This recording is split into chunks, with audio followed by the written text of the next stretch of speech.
House bills వచ్చినప్పుడు బలం లేదు. అందువలన ముందు వైసీపీని క్రష్ చేస్తే అది తెలుగుదేశం పార్టీ వైపుకి వచ్చినా లేకపోతే జనసేన వైపుకి వచ్చినా కూడా వీళ్ళంతా ఎన్డీఏలో ఎలైస్ కాబట్టి ఈ బలం అక్కడ బీజేపీకి పెరుగుతుంది అనేది వాళ్ళ ప్రధానమైన ఉద్దేశం.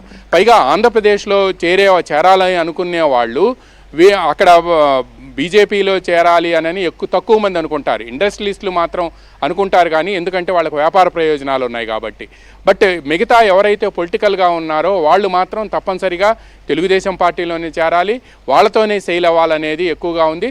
రాబోయే దాదాపుగా 1 వీక్లో ఈ వైసీపీని బీజేపీ అక్కడ రాజ్యసభలో క్రష్ చేయటం అనేది మాత్రం రాబోయే వారం రోజుల్లో చాలా వేగంగా డెవలప్మెంట్స్ ఉంటాయనేది మాత్రం స్పష్టంగా సమాచారం తెలుగుదేశం పార్టీలో హై లెవెల్ సోర్సెస్ నుంచి అందుతుంది.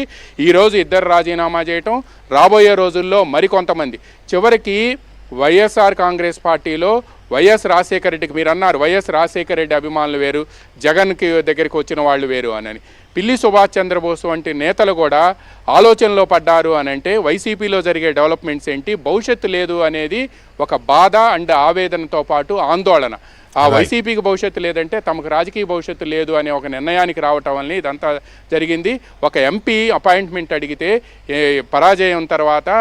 పార్టీ పరాజయం తర్వాత అపాయింట్మెంట్ అడిగితే ఒకసారి యలహంక ప్యాలెస్కి రమ్మనమని చెప్పి ఆ తర్వాత మీకు అపాయింట్మెంట్ క్యాన్సిల్ అయింది అని చెప్పారు అంటే ఆ ఎంపీకి ఈ రోజు వరకే కూడా అంటే జూన్ 4వ తేదీన ఫలితాలు వస్తే గవర్నమెంట్ ప్రమాణ స్వీకారం స్వేరింగ్ ఇన్ సెరమనీ అయిపోయిన తర్వాత 75 రోజులైంది. బట్ ఆ రాజ్యసభ సభ్యుడికి ఈ రోజు వరకు అపాయింట్మెంట్ దొరకకపోవడంపై కూడా చాలా ఆందోళన వైసీపీ రాజ్యసభ సభ్యుల్లో వ్యక్తం అవుతుంది. పైగా ఆయన he is very close to Jagan.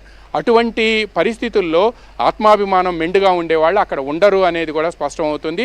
అందువల్లనే రాబోయే వారం రోజుల్లో మాత్రం డెవలప్మెంట్స్ చాలా స్పీడ్గా వేగంగా మాత్రం ముందుకు వెళ్లే అవకాశాలు స్పష్టంగా కనిపిస్తున్నాయి. Venkatakrishna. Right Ramarao, thank you very much Ramarao and Krishna, thank you very much for the updates.